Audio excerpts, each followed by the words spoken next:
Hello, everybody. I'm Michael Oppenheimer from the Princeton Environmental Institute, and I'm here to introduce our guest tonight, Bill McKibben, who'll be speaking about art, activism, and the chance for change. Before I introduce Bill, let me say that his visit is jointly hosted by the Princeton Environmental Institute and the Princeton University Art Museum in connection with the upcoming exhibition, Nature's Nation, American Art and Environment. Two other related events are a conversation with Naomi Klein in McCosh 50 on November 15th, and a Princeton faculty panel on November 30th that will examine environmental issues against the backdrop of selected works from Nature's Nation. I'll also note that we'll be celebrating the 25th anniversary of the Princeton Environmental Institute early next year. When The Daily Show was just getting going some years ago, Jon Stewart emceed a fundraising event for an environmental group that I happened to attend. And one of his biggest laugh lines of the night was a comment that I can paraphrase as, "Environmentalists don't have a sense of humor." Maybe they do. The remarks seem to reflect a general view that environmentalists, and of course I'm an environmentalist, haven't learned how to deliver bad news without becoming tedious, or how to create a vision of a sustainable planet without becoming overbearing and preachy, or mobilize people to confront gigantic issues like climate change without paralyzing most of them with fear, leading people to just tune out. Bill McKibben may be the only exception. He may be the only one who's broken the mold. Author of, author of The End of Nature, the first book on climate change to reach the general public, a founder of 350.org, the first ongoing and genuinely grassroots effort to tackle this issue, Schumann Distinguished Scholar in Environmental Studies at Middlebury College, and a winner of many awards, including the Gandhi Peace Prize. Bill's legacy, still in the making, I hope, is energizing people. Among his cornucopia of writing on the subject, my favorite is a 2012 article in Rolling Stone, which I recommend to all of you, called Global Warming's Terrifying New Math, 3 simple numbers that add up to global catastrophe and make clear who the real enemy is. This article made the relationship between dangerous levels of warming, annual carbon dioxide emissions, and the size of the remaining fossil fuel reserves crystal clear. It is basically an advanced version of the report of the Intergovernmental Panel on Climate Change that was issued earlier this month, but written for the layperson and published 6 years earlier. Bill's approach to environmental progress might be contrasted with that of my former boss. I used to work at the Environmental Defense Fund, Fred Krupp, who spoke here last year, and who has long pursued strategies that are sometimes characterized as the ultimate inside game. Bill does the opposite, so it's noteworthy that the last time I discussed Bill's work with Fred, he called Bill a genius. Bill's website highlights the fact that a woodland gnat, I'm going to pronounce it wrong, Megathalamidia mckibbeni, was named in his honor. I have a toad named in my honor, by the way. I don't know which is worse. I'm sure the metaphor of a bothersome creature that won't leave us alone, no matter how many swats at it we take, must have been in the minds of those who chose the name. But if that was the point, the metaphor is inappropriate. Plenty of people make annoying buzzes these days, but they don't make a difference. Bill McKibben has made a huge difference, at very least by inspiring millions to get engaged and not give up hope. Please join me in welcoming Bill McKibben.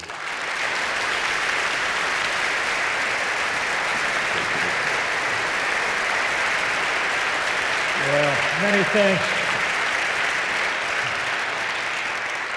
Brother Oppenheimer, many thanks. In any food chain, the toad is well above the gnat, and that's appropriate in this case. Much honor due you for many decades of hard work in these vineyards, and we're all the better for it. Thank you so much.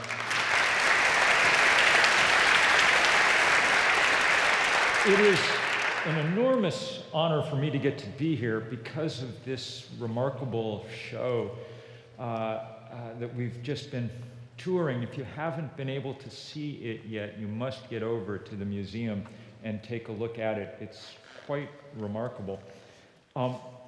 Think of me mostly today as A, your encourager to get to the museum, and B, as the warm-up act for Naomi Klein, who will be here in mid-November. She and her husband, Avi Lewis, were my chauffeurs today, and I'm very grateful to both of you, as always. Two of our greatest leaders in the environmental fight all over the world, so thanks to you guys, too. Now, I'm going to talk for a few minutes and then we'll do some questions. Yes, Michael, that's the plan. And when I was walking around the show, one of the things, I'm sure Alan, that I was thinking of was a slightly analogous task I had some years ago for the Library of America of editing this great doorstop of a book, a literary anthology of American writing about the environment since Thoreau. And of course, the hardest part of that kind of task, and I'm sure of the task of curating this exhibit, was not figuring out what to put in, it was figuring out what to leave out, and just there's sort of great pain involved in that, because there is such a plethora of, and such a moment to be trying to make sense of it all. Right now, obviously, we are grappling with America's history in all kinds of new ways. Academic historians, of course, are hard about this task. Anybody who hasn't had a chance to read Jill Lepore's new book should be at it as soon as you possibly can. But environmental historians, too, and art historians, different stories are coming to the forefront. The theft of a continent, the prosperity built on the backs of people who had no say. It all begins to look different in our minds, even maybe especially in retrospect. We were looking today at the marvelous prints of Ansel Adams of Half Dome in Yosemite. But I was looking last week at the great work of the young photographer David Benjamin Sherry, who's taken many of those images and just drenched them in saturated color of various kinds, just to kind of force one to take a step back and look at it in a new light, interrupting the easy and romantic flow of our sort of narrative about who we are in relation to this country. I do think that America's great contribution to the world of letters, and in some ways to visual arts as well, may rest in the fact that we were already artistically conscious when we set about the task of destroying the world around us. That process had already happened deep in the mists of time in China or in Europe, and so wasn't chronicled in the same way. But here we were making books and paintings, even as we took down the great forests and dammed the waterfalls. And so we've wrestled all along with in useful ways with what that means. And that wrestling is going on still, and it's why this exhibit is so remarkable. Now, I will say that even though I remain in certain ways a romantic myself about the American landscape, in fact, a romantic somewhat precisely of the Hudson River School, having spent much of my life living on the headwaters of the Hudson in the Adirondacks. I can take you, if you have a day and a sturdy pair of boots, to the spot near Blue Ledges where Winslow Homer painted the waterfall gushing into the Hudson. Wilderness, for all its erasures, is one of America's greatest contributions to the world. Conservation, for all its contradictions, should be one of our proudest boasts. And the visual arts, perhaps painting, photography above all, have been utterly essential in the effort to preserve and conserve some of that world, in that effort. I mean, the daguerreotypes that began emerging from the Adirondacks in the 1860s and 70s, showing the destruction of that forest primeval, or as we thought at the time, were really the first images like that that hit the American eye. And it was no accident that the Adirondacks became the first real site of conservation in the world, when we drew the blue line around this vast eastern wilderness and set it aside. You'll see some of those images in the galleries, and they're extraordinarily powerful. But that power is continued on into the present, or on into the modern era. I mean, we speak rightly of Rachel Carson's heroic efforts in the early 1960s. We call them the kind of birth of modern environmentalism, which is true. But roughly at the same time, David Brower, the longtime head of the Sierra Club, was doing something probably equally as politically significant. He was devoting a great deal of his time and a great deal of the Sierra Club's money, more than the board wanted, to producing a series of coffee table books filled with photos that landed on the coffee tables of an extraordinary number of Americans. Those pictures by Ansel Adams, by Elliot Porter, many others, changed the way that Americans looked at the world, helped Americans rediscover or discover for the first time the idea of wilderness, fall in love with vast swaths of the American continent. Some of those pictures look modest enough now to our kind of IMAX-trained eye. Elliot Porter seems kind of small and subtle, but they were deep revelations, and without them, I very much doubt we would ever have had the Wilderness Act, the most poetic that Congress has ever gotten. 1964 defined wilderness as, in contrast with those areas where man and his own works dominate the landscape, such places, Congress said, are hereby recognized as an area where the earth and its community of life are untrammeled by man, where man himself is a visitor who does not remain. Try to imagine that we actually had a representative body in this country capable of thinking even in those terms, and not in the lifetime of people in this room. Now, of course, that's an empty boast, the idea of a place untrammeled by man. There is no place anymore untrammeled by man. Michael, when I wrote The End of Nature in 1989, that was, along with the sort of being the first book about the science of climate change, that was kind of the message that we'd managed by changing the temperature of every place on Earth to change its meaning.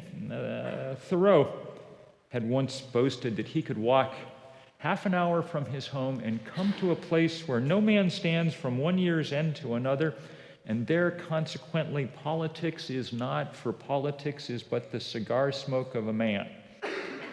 No matter how far you go in this world now, you can't escape its politics. They register in every cubic meter of our air, in every drop of our ocean, in everything going on around us.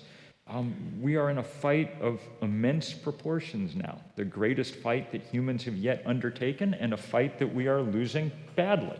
The IPCC report from 2 weeks ago, the latest in a string of really 6 now major IPCC reports that all have told us the same thing, more or less, since the mid-1990s, making it abundantly clear our peril. And every day, those scientific warnings are ratified with some new record flood or drought or heat wave. Today, it's the people of the Marianas Islands in the Pacific that we should be thinking of. Typhoon Yutu came through yesterday with speeds above 180 miles an hour, the 5th heaviest hurricane ever felt on the planet. 7 of the 10 strongest storms in recorded history have now occurred since 2006. That's the hot new world that we're increasingly inhabiting. It's a fight that, if we have any chance of winning it, is going to demand powerful new levels of human solidarity.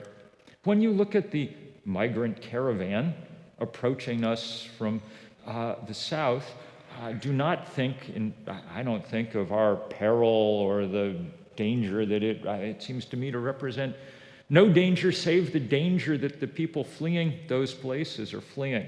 In part, the violence that's consumed those countries, in no small part because they've suffered, among other things, from just epic drought in recent years that's made it extremely hard for people to do what needs doing.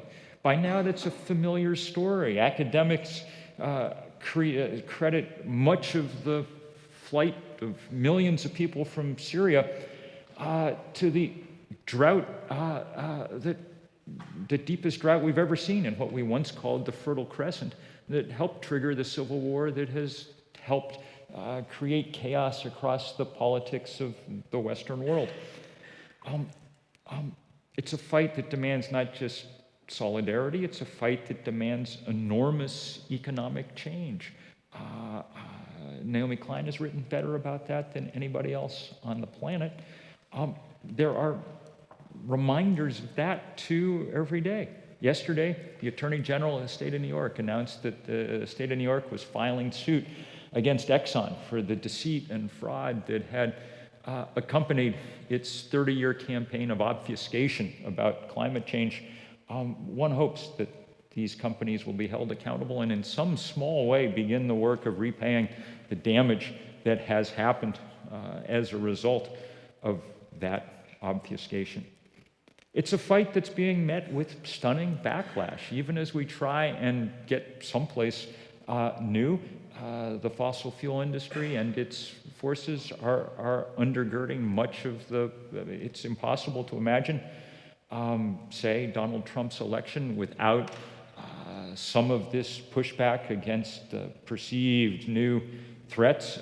It's impossible to imagine the impending election of the Brazilian tyrant Bolsonaro without picturing what it's going to do to the last great remaining forests of the Amazon, on which our climate, among other things, is utterly dependent. And so it is a fight that demands all the resources that we can bring to it, and this will sound a little odd, but I think it's true, of those resources, art may be among the most potent and most important. Because winning the argument clearly is not enough.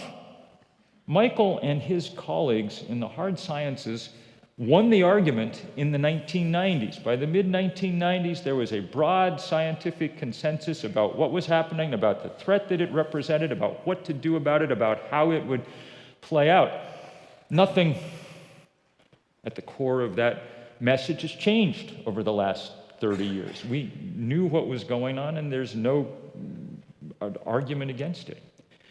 Having won the argument's not enough. We have to win the fight. And the fight, as fights always are, is about money and power. And we don't have the money not to fight with the fossil fuel industry. And we don't have the guns not to fight with the likes of the people, some of them running the world at the moment. We do have solidarity. We do have the redemptive power of nonviolence. And we do have a vision. And art is one of the most important ways of getting that vision across. I've thought this for a long time. Probably 15 years ago, I wrote an online blog post for a magazine called Grist.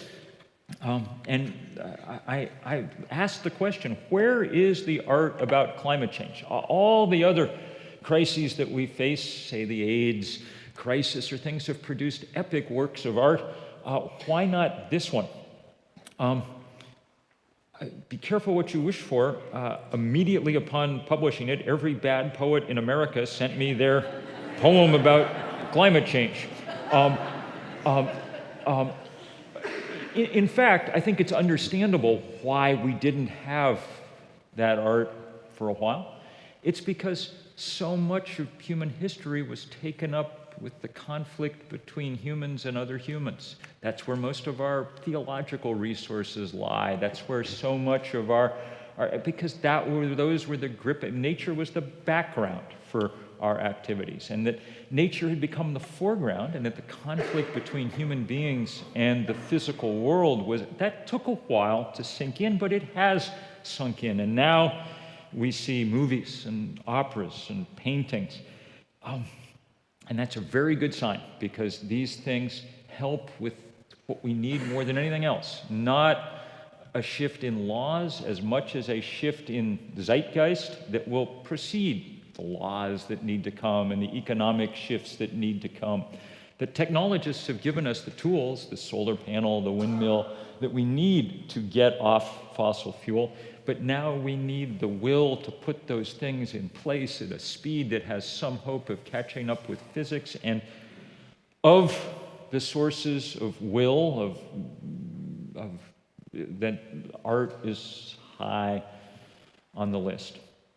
In fact, given the time we have, or rather, given the time we don't have, because the most important thing about this last IPCC report was that it managed to get across finally, I think, to the public imagination, the idea that time is very, very limited. If we don't solve this problem soon, we will not solve it.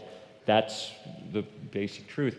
Given that, I'm going to make the argument today that we need at least some artists, some of the time, to be not just in sympathy with this broader movement, but in collaboration with it, working with it in ways that help it build the power that it needs at the speed that it needs. Let's think for a minute about the iconography of our age, about the things that we literally could not picture until quite recently. These are pictures taken in the lifetime of some of the people in this room, and they were the most remarkable pictures that human beings had ever seen. The first images from Apollo back at this world around us. And they allowed us, of course, to see things that we hadn't seen before, to really understand, as everyone remarked at the time, that there were no national boundaries evident from space, that it was a lonely blue marble floating in a black void, that it was a place of unique beauty, but also of obvious fragility. Those messages should have sunk in and should have gotten us to work hard. They weren't yet quite enough. And so we see now more dire images from space. That's what's happening up north. The yellow line is where ice used to be in the summer Arctic. The world looks remarkably different than it did 50 years ago, viewed from outer space. It's increasingly a different planet. On that planet, we're now able to see spectacular and horrifying images of the power that we have unleashed. There's Maria sweeping across Puerto Rico with a fury like we've never seen before, and one that we don't even really know how to cope with. Not technologically, trying to rebuild it's been an amazing task, but especially not politically. How on earth it is that we've managed to neglect our countrymen in Puerto Rico is one of the most shameful stories of the recent American past, and it's in competition, obviously, with a lot of other shameful stories. There's the great ice sheets. I mean, until quite recently in the satellite era, we had no way of knowing what was going on down there, but now we know, and to watch those disappear day by day is both fascinating and depressing. These are images that David Brashears, the great mountaineer and photographer, brought back from the Himalayas. He went to recreated the pictures of the Mallory expedition in the 1920s, climbed at great risk and effort to precisely the same places to take the same images to demonstrate just how much had been lost. That red line is where the ice was in 1921. That's about the height of the Statue of Liberty that's missing there in ice on that glacier and virtually every other large glacier in the world. We used to, 30 years ago, speak fairly abstractly about climate change because it was yet hard to picture its actual devastation, but now the pictures are so numerous and come rushing in so fast that they're almost impossible to take in. These are villages in Alaska, native villages that are having to be evacuated because without ice there in the ocean, now without the sea ice that's always been there, the wave action is destroying and eroding the beaches on which people depend. And so these places are no longer viable. The cost of moving people from these villages has been about $1 million per person. So do that calculation times the number of people that are going to have to move as the sea rises around this planet. And I know Michael is working hard on the next IPCC report on sea level. Multiply those by 1 million or even some small fraction of it, and you begin to understand what the economic and human cost that we're undertaking is. These are the great coral reefs of the world. The IPCC report that came out last week said that if we raise the temperature 1.5 degrees, we'll lose 70% of the world's corals to 90%. If we let it go to 2 degrees, we'll lose 99%. Basically, we're managing to wipe out, in the course of a human lifetime, one of the most beautiful and rich and diverse ecosystems on the earth. We're managing to scrape out one of the most beautiful corners of God's brain. And those images should haunt us. I think. So, how do we fight back? These are a few images from Greenland in August. I went there. I'd organized an expedition that I'd been wanting to do for quite a while, a kind of odd expedition, I must say. Greenland is spectacularly beautiful and changing spectacularly fast as its ice melts. In fact, we were on a boat. I don't know if you can see this or not. We were on a boat, and you can see that it's all open water for many miles around us, but looking at the chart above the captain's wheel, you can see the icon for our craft makes it clear that we're on solid land. I pointed this out to the captain, and the captain smiled at me and said, yes, the chart is 5 years old. All of that was ice 5 years ago, as far as you can see, and now it's all water, as far as you can see. Maybe we'll let this play as I talk for a minute, and this is just a picture I took with my cell phone out the front of a helicopter. And it has a payoff in a minute. Let me tell you, as I'm showing it, what we were doing there. This was a poetry expedition. There was a young woman who I've long admired, a poet from the Marshall Islands. The Marshall Islands are one of the most low-lying atolls in the Pacific. You may remember it because we managed to destroy a good portion of it by blowing up Bikini Atoll in one of the H-bomb tests, okay? That ice, by the way, is 120 feet tall at the end of the glacier there, so about a 12-story building. I wanted to take her there to the ice to do one of her poems standing up on the ice that when it melted would drown her home. I figured that might be one way to kind of try and get across viscerally to people what was going on.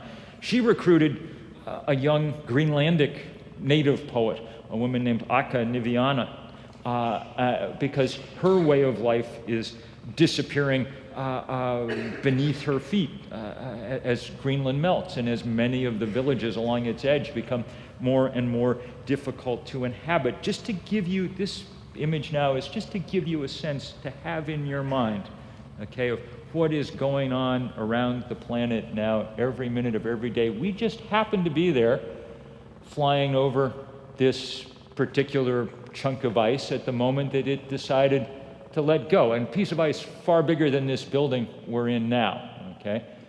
I'm opening the window to get a better picture.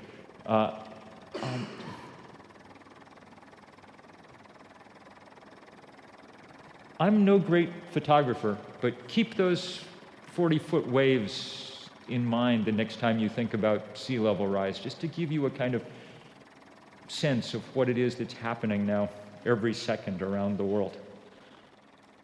It's extraordinarily beautiful in its way, and it is our world, and we should look about it and think about it.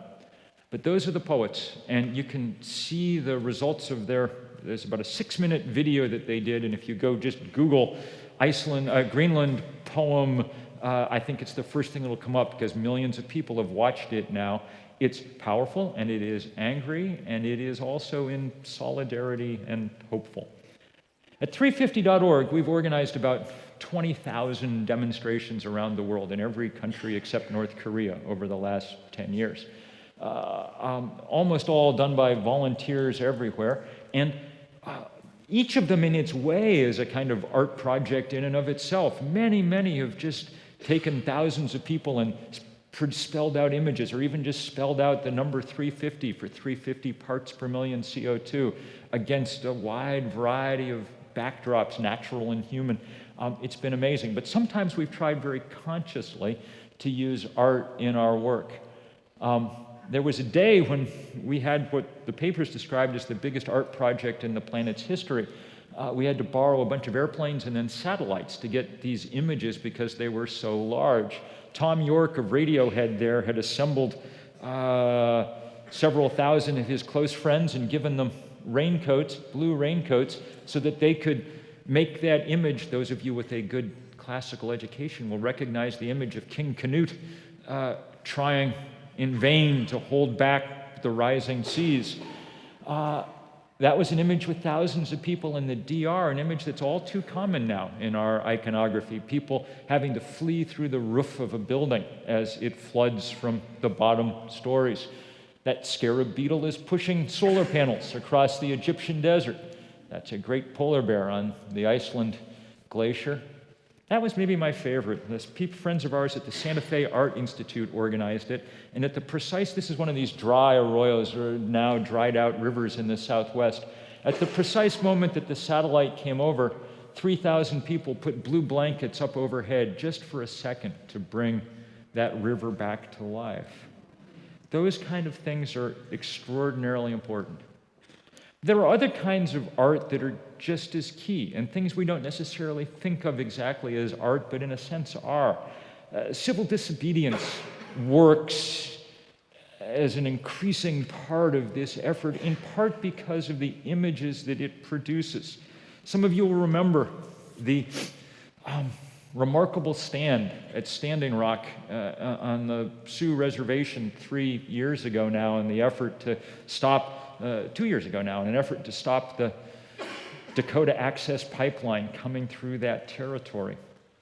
I knew that that fight was going to be powerful and successful the day that the images came back of people, Native Americans, sitting peacefully as oil company guards put snarling German shepherds on them, attacked them with dogs. And the reason that I knew it would be so powerful, and the reason that I forwarded those pictures that instant to the White House, was because I knew that they would recall the iconography of the Civil Rights Movement.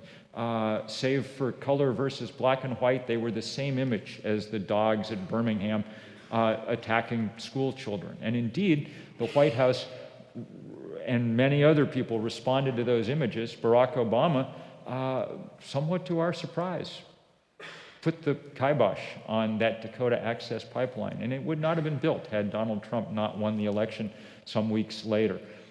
It was an enormously powerful set of images, and just one of millions that emerged from the amazing organizing that indigenous people were doing on the ground there in the Dakotas. This is one of the great and epic stands of our time. 350's role, one of the things that we did there to try and help in support that I was really pleased of was that we were helped build right at the beginning of the encampment there at Standing Rock, a tent whose only purpose was to produce art. It had the silk screens and things that were necessary to be churning out images one after another. And so those images became known across the country.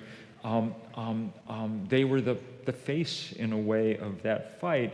And I show them to you because you need to go look at the exhibit here to see some of the amazing artifacts from 150, 175 years ago from that reservation, and some of the artifacts from this fight 2 years ago. This is at the heart of American conservation, American environmentalism, of global consciousness. This should be one of the great lessons, visual, scientific, political, of our time.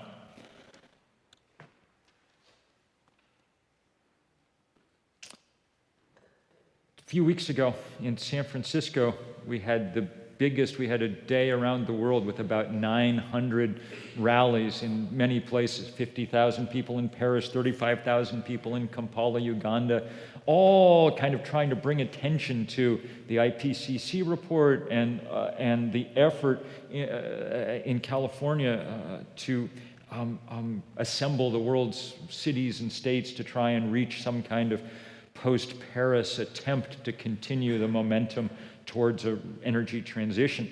We had tens of thousands of people marching in the streets of San Francisco, but when they got to San Francisco City Hall, one of the things that we did was have what became the biggest street mural in history, people from many different communities painting these remarkable images that dominated the streetscape of San Francisco, and you can see people at work on them there. They were extraordinarily beautiful and extraordinarily powerful for the people who saw them, but as much for the people who were painting them.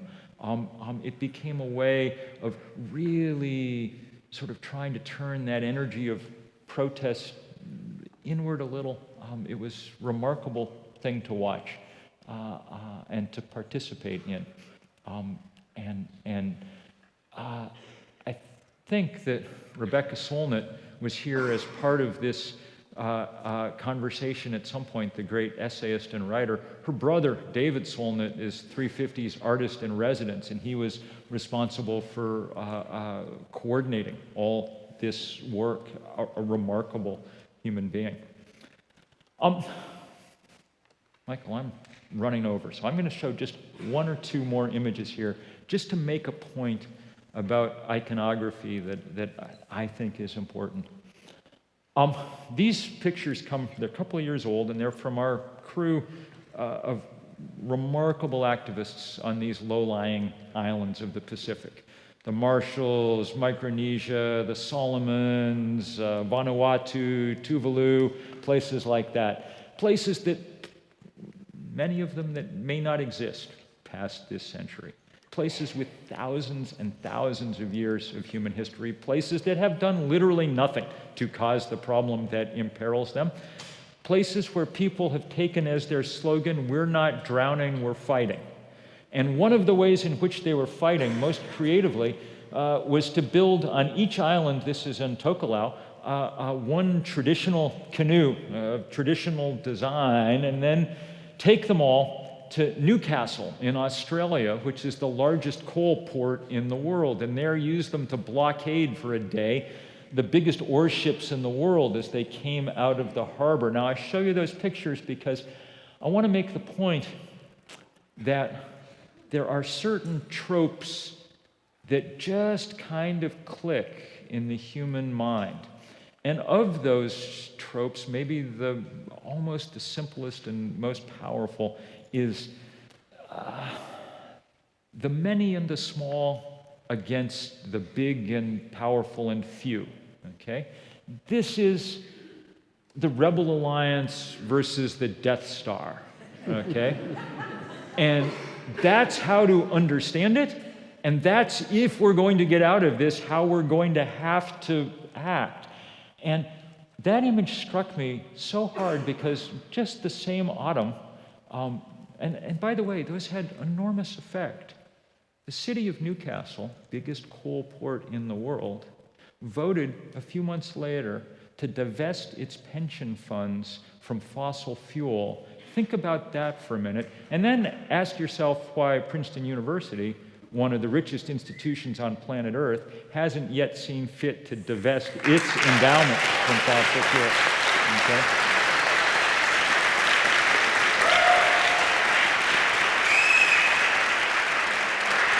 And many thanks to all you who are fighting to make that happen. We were in New York City last night for a big celebration of the fact that New York City divested its $200 billion pension fund in January. I look forward to the party here when that happens in the future. But I show you that picture just because I see it now. Once you have some kind of iconic image in your mind, you see it repeating place after place after place. And so here's an image, and I think it's the one I'll leave you with, the same year from the harbor in Seattle. And that 40-story monolith there is the drilling rig that Shell Oil wanted to use to go prospecting for oil in the Arctic, the first attempt to take the American Arctic and drill for oil. So think about that for a minute, okay? Scientists like Dr. Oppenheimer had been telling people for 30 years that if we kept doing what we were doing, the Arctic was going to melt. Then we kept doing what we were doing, and the Arctic melted. Did Shell Oil look at that and say, maybe we should perhaps think about going into a different line of business like solar panels or something? They did not. They looked at that and said, now it'll be easier to drill for yet more oil in the Arctic. Okay? There's a moment at which one begins to wonder whether the big brain was a good evolutionary adaptation or not. And that's one of them. Happily, there were lots of people with perfectly good brains and large hearts attached to them who got in the way. Thousands of people took to the water in small craft. We called them kayaktivists. And they so shamed Shell that by the end of the summer, Shell had decided that the hit to its brand reputation was not worth it, and pulled out, having spent $9 billion to prospect in the Arctic, pulled out. That was a tremendous victory. We need many, many, many more of those victories going forward. I don't know if any of this will be enough to win this fight. We are a mile behind in this fight. I do know that we're leaving behind a visual record of that fight, which is important on its own terms. And I know that we need more artists willing to be part of that fight, and to some degree on the terms of the movements that are fighting. Not to prescribe what to picture, but to make images that are of use to movements. It needn't be all that anyone does, but it should be a part. It's a sacrifice for artists. All of us who are artists or writers would rather follow our own impulses entirely, and sometimes we must and should. That's what being an artist means. But everyone, including artists, is also called to citizenship and solidarity, okay? We cannot win this battle as individuals. It is pointless to try one person at a time to win this fight. My house is covered with solar panels, but I do not try to fool myself that that's how we're going to stop global warming. If we stop it, it will be because individuals manage to become a little bit less individual and join together in the movements of a size and power large enough to stand up to the enormous forces, the ones that I've been trying to picture, that are currently overwhelming us. That's a role for all of us to play in one way or another, and it's a role for artists in particular because they have such power to try and figure out how they can take on in a very special way. Thank you all very much. Great. All right.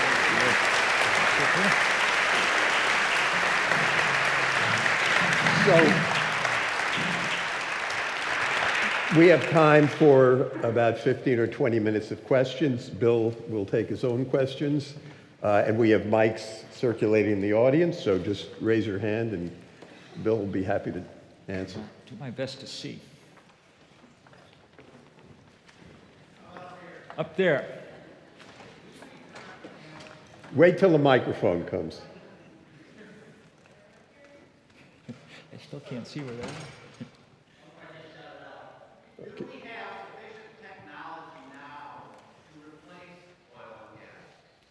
Do we have sufficient technology to replace oil and gas? 10 years ago, the honest answer to that, I think, would have been not yet. The last 10 years, the real epic achievement has come not from politicians who've done virtually nothing. It's come from engineers who've done a great deal. The price of a solar panel has fallen roughly 90% in that period. And in the same period, in the last 4 or 5 years, the price of storage for that electricity, batteries, is now on the same kind of rapid curve. Wind power, too, these are actually, in most of the world now, the cheapest way to generate electrons.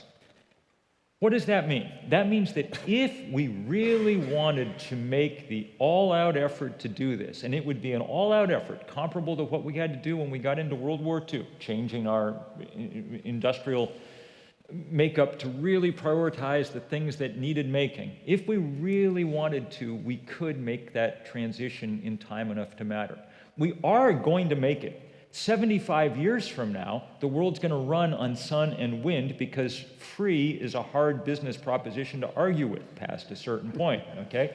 But if it takes us anything like 75 years to get there, the world that we power with sun and wind will be a broken world. Our job is to make this happen very fast so that we begin to catch up to one degree or another with the physics of climate change.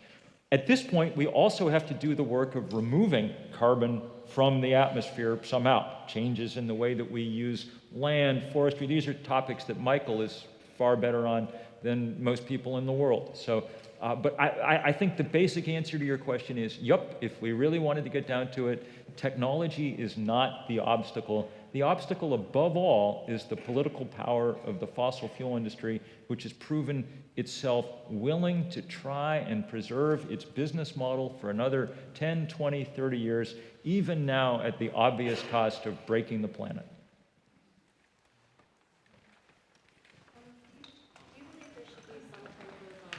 Wait a second. Here comes the microphone. They're converging from all sides. Do you believe there should be some type of, for lack of a better word, like a sin tax, same as what we have on cigarettes or alcohol on meat? Because we know at this point the damaging effects of eating meat. So if people continue to consciously make this decision to support the meat industry, don't you think there should be some type? The question is, should there be some kind of tax on meat? Yeah, to make it so much more expensive that it's less. So you could do that. You could probably as efficiently put some kind of tax on carbon in general. And since factory farmed meat is basically an exercise in the vast quantity of fossil fuels, you'd capture that and you'd capture the 80% or 85% of emissions that come from other things too. Yeah, there should be let's broaden the question. There should definitely be a tax on carbon. There's no good reason to let people pour carbon into the atmosphere for free. We don't do that for anything else. I mean, you know, everybody else has to clean up after themselves. It's only the fossil fuel industry that gets a free pass. And in that case, big ag is a kind of subdivision of the fossil fuel industry. At this point, I think that's no longer enough to come close to dealing by itself with the scale of the problem. Having written the first book about this 30 years ago, and I have a feeling, Michael, this may be a problem you have too, sometimes I have to restrain myself from saying, oh, if only you'd listened to me then. Because 30 years ago, a gentle, modest tax on carbon would have been more than sufficient to set us on a different trajectory. We would not have solved this problem by now because it's a big problem, but we would have broken the back, I think, of this problem. We'd be moving now in the right direction, just as with the ozone layer, we're watching it slowly heal one season to the next. Now that we've waited this long, the possibilities for gentle trajectories are gone. We've gone from the bunny slope at the ski area to the double black diamond if we're going to have any chance of getting down this thing, and so we need to put a price on carbon, but we need probably even more importantly at this point to be politically serious about keeping carbon in the ground, about making sure that we no longer mine or drill this stuff, about not building any new fossil fuel infrastructure, about providing extensive support for the rapid build out of renewable energy. There's 4 or 5 things on that list that are crucial, I think, at this point. That's a good question. Thank you. Here comes the microphone. You guys are all, you're very smart, but you're not picking up quickly on the whole microphone thing. Taking off on the idea of the artistic vision. Artistic vision is to help us see things that we can see readily with our own eyes. And one of those things that it helps people see is the future. And the trouble is that we have a competing vision for the future that many people in our political establishment have well built into their mindsets from childhood that has to do with a religious paradigm. And without trying to step on religious freedom and demean other people's beliefs as beliefs, can't we get a little more aggressive in the scientific community about forcing our political leaders to deal in their use of their power as politicians only with established facts that are based upon objective evidence and not upon subliminal notions of their beliefs in a supernatural afterlife, salvation? I think in answer to your question, there's no way to force politicians to think about a particular set of things. But in other words, discussing that But I think- directly, because I think until we address the fact that many politicians honestly believe this is not man-made, not because there's no evidence, but because they believe nothing this large by definition cannot be somehow sanctioned by a divine force. And that's the wall we're hitting. So the good news is, on this regard, I mean, you're obviously right. There are plenty of politicians and plenty of theologies that make this much more difficult. There are also plenty of theologies that make it much easier. Many of the people in the forefront of this fight around the world, including people that you saw pictured there, are people of deep faith. That camp at Standing Rock was absolutely saturated with prayer. That was the people who led the camp at Standing Rock identified prayer as their main reason for being there. Okay, and in that they are not alone. The great companion document to the IPCC reports is Pope Francis's encyclical on climate change, Laudato Si. I reviewed it for the New York Review of Books, so I spent several weeks kind of deep engagement with it. It is a powerful, powerful critique of where we are from the single, the faith leader on the planet with the single largest congregation. And it's way more radical than anything that comes out of the Princeton Environmental Institute or any other place on it. I mean, it's a thoroughgoing critique of who we are and where we are and how we are. So I actually think it's going to take a combination of good-hearted people of all kinds willing to stand up and make this case. And I find myself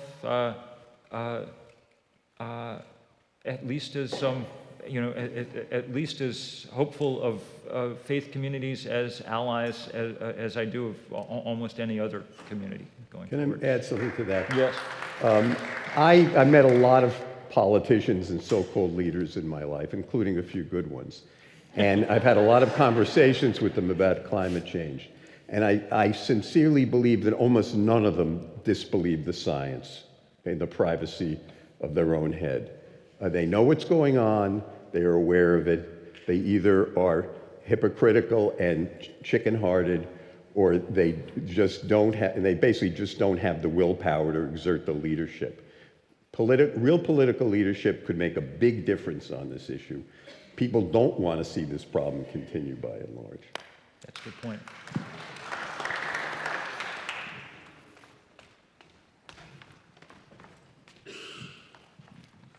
Please discuss the interrelationship of environmental degradation, meat consumption, and the practices of factory farming. Sure. The question's about the interrelationship of factory farming and greenhouse gas emissions and climate change. This is a big part of the problem for several reasons. I mean, some of them obvious. Cows produce a lot of methane in the course of a day. And factory farming, which is essentially pouring oil on cornfields to produce huge amounts of corn that we feed to cattle that we then slaughter and pack. I mean, that growing all of that takes a lot of energy.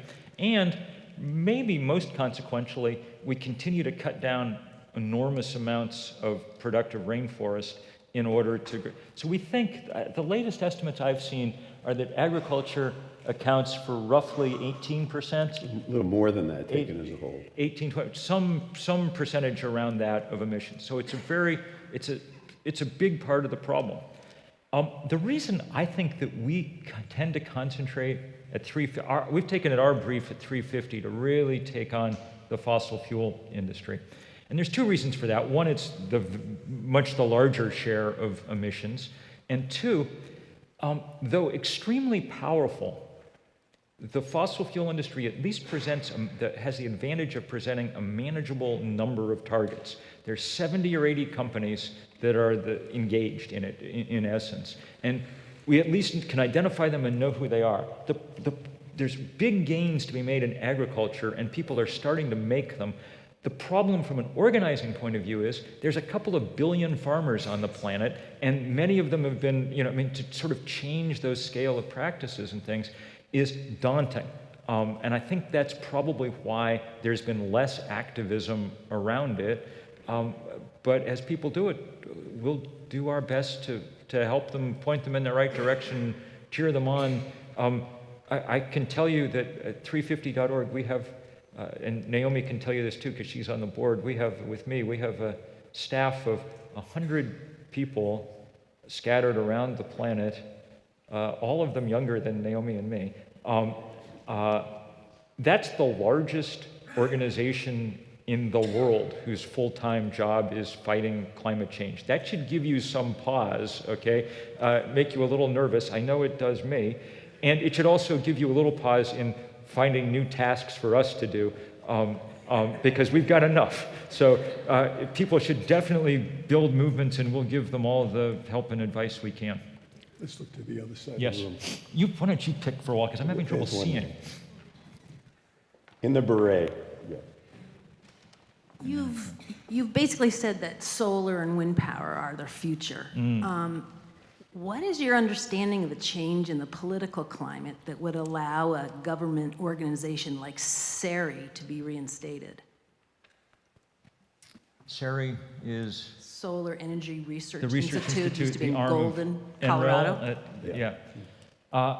Look, in American, let me try to answer that in this way. I'm very happy to be here at Princeton. I'm on the road tomorrow to Pennsylvania to campaign for Jess King for Congress, on the way to Maryland to campaign the day after that, on the way to Nebraska to campaign the day after that. If we don't win some damn elections in this country, then we're never going to have, the federal government's not going to do a darn thing about any of this. It's at the moment firmly in the grip of the fossil fuel industry. That's who runs the show, okay? If you want that to change, then you have to change the composition of the government. That the answer is as simple as it is difficult to get underway. If we have different people running things, we'll have different priorities. Having said that, I'll say quite frankly that I'm not convinced at this point that it's going to be mostly by, that movements' only target needs to be governments and politicians. I have a feeling that that process is slower now than we may be able to, than the physics of this may cope with. We're going to have to spend a lot of time going after the financial institutions that provide. Money is the oxygen on which the fires of global warming burn, and if we can figure out how to cut off some of that money at Wall Street and the insurance industry through pension funds, all that, then we may be able to exert some leverage, we'll see. But in America, in the autumn, on even-numbered years, the highest point of leverage in the next 2 weeks is voting. If it's completely clear who's going to win in your congressional district, then find some other congressional district where it's not so clear and go to work. There's a couple of races in New Jersey that'll be key to deciding how the Congress comes out. Up at the balcony, And then there's one right down from here. Say again? should we go nuclear? Should we go nuclear? Should we go nuclear? Well, why not? My guess is that, Michael, you may have a different, my guess is that nuclear power is not going to play a huge role going forward for the simple reason that it's unbelievably expensive. I told you before that the price of a solar panel had dropped 90% over the last decade. The price of a nuclear power plant just keeps going up and up and up and up. It's like burning $20 bills to generate electricity. So I could be wrong about this, and there are people who think differently, and people who I respect. Jim Hansen, for instance, who's been one of my oldest, most treasured colleagues, is physicist and a big believer in nuclear power, and he keeps saying that we're on the edge of kind of fourth generation nuclear power plants that'll be small and cheap and safe and so on. And as those emerge, it may change the equation. My guess is that most of the action over the next period of time is with renewable energy. That's where the trajectory is coming now. And I think probably that's in part because the world, whether it knows it or not, is kind of wants to go to a much more decentralized energy system than the one we've had in the past. A system that in energy mimics the way that we now move information around the web, say. My guess is that's where we're going. That seems to be the trend in most places around the world, but we'll see. Well said. Last question. There was one. Right down here, there was a young woman, I think. Right. Yeah. Okay, so the way that you talk about global warming, of course it's a really big issue, but it seems like only the government and like really big forces can help to overcome it. But what are some ways that each individual person at home can do to help address the issue? Let me ask a question. How old are you? 11. Okay.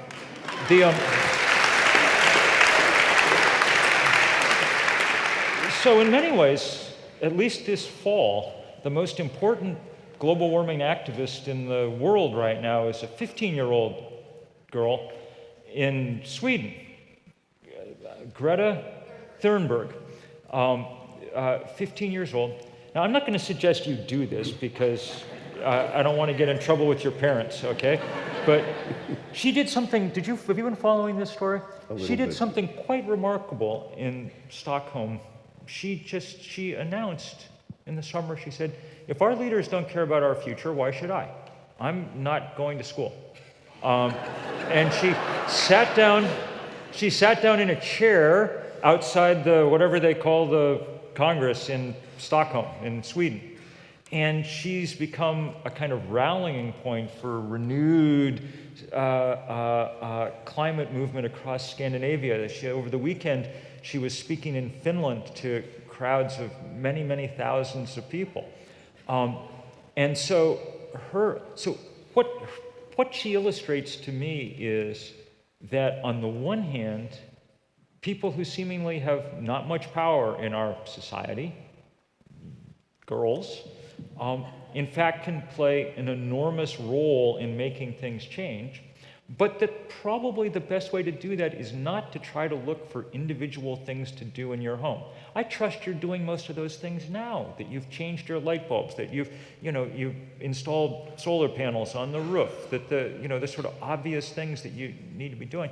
Those are really good and really important, and you cannot make the math of climate change add up at this point, doing them one by one. We don't have that kind of time.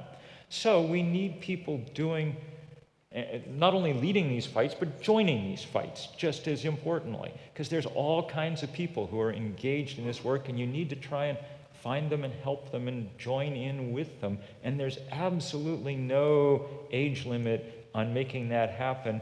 Just the opposite. People will pay a great deal of attention to you. And the reason they'll do it is because they'll understand that this is an issue far more, look around this room. Most of us are, how to say this politely?